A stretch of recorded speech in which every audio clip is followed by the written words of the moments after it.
é algo que sempre foi comentado, mas acho que poucas pessoas realmente sabem como que a gente atua com isso, não só aqui dentro, né, mas com qualquer organização. Liderança situacional, ela vem aí para entender o momento que você está. Então, a gente brinca, né?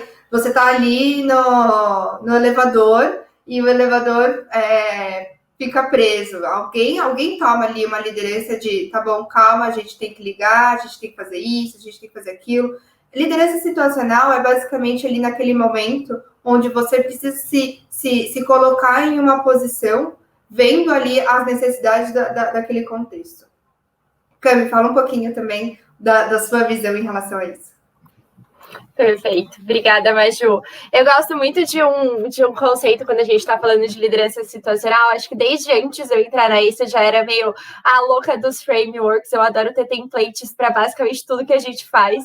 E tem um template muito interessante quando a gente fala de liderança situacional, que é colocar o líder realmente na posição de aprendiz e o liderado na posição de protagonista. Então, a intenção aqui é a gente colocar e entender como que a liderança ela pode ser flexível para cada maneira como a pessoa quer ser liderada. Então, eu tenho um framework hoje, né? Hoje a gente utiliza esse framework até que dentro daí, depois a gente pode comentar um pouco mais na prática, mas a gente analisa hoje um quadrante que ele vai de engajamento, né? E daí, se a gente for falar em inglês, ele é skill versus will, que seria basicamente o técnico versus o engajamento. Se a gente for ver as traduções hoje, ele fala muito sobre motivação, mas se a gente for olhar na prática, realmente vontade, a gente não fala tanto sobre motivação, mas muito mais vontade de fazer acontecer. E o realmente seria o hard skills ali, o skill seria a técnica do quanto que aquela pessoa está capacitada.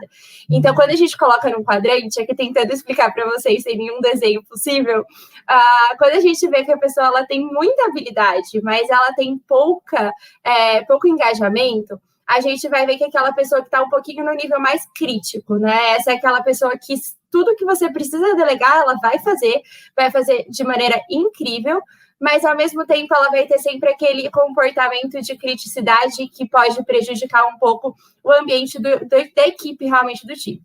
Quando a gente vê que a pessoa tem pouca habilidade técnica, mas ela também tem pouco engajamento, a gente começa a perceber que essa pessoa é aquela que está sempre sobrecarregada, está um pouco soterrada em tanta demanda, ela não tem vontade de trabalhar na empresa e ela também não tem as skills técnicas para conseguir sair desse ambiente, desse vale da depressão que ela se encontra. Quando a gente vai para uma pessoa com pouca skill, mas a gente tem muito engajamento, é normalmente quando a gente está falando de estagiários, né? Eu acho que não tem exemplo melhor para falar do que os estagiários nesse quadrante. É aquela pessoa que está com muita vontade de aprender, mas ela, ao mesmo tempo, tem um pouco menos de habilidade técnica, ela precisa construir o conhecimento técnico antes do engajamento.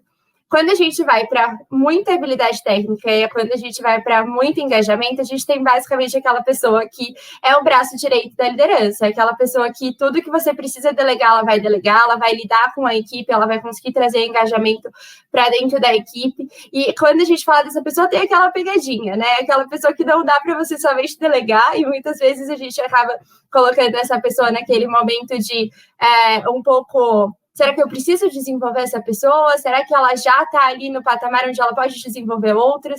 Então, são quadrantes que justamente ajudam a liderança a partir da própria autocrítica e da leitura de cenários que a liderança está fazendo para direcionar qual comportamento que ela tem que ter a partir de cada uma desses liderados, né? Então, ele é muito mais um diretivo para te ajudar como líder a entender aonde os seus liderados estão e qual que é o comportamento seu como líder para cada um deles. This is Growthaholics.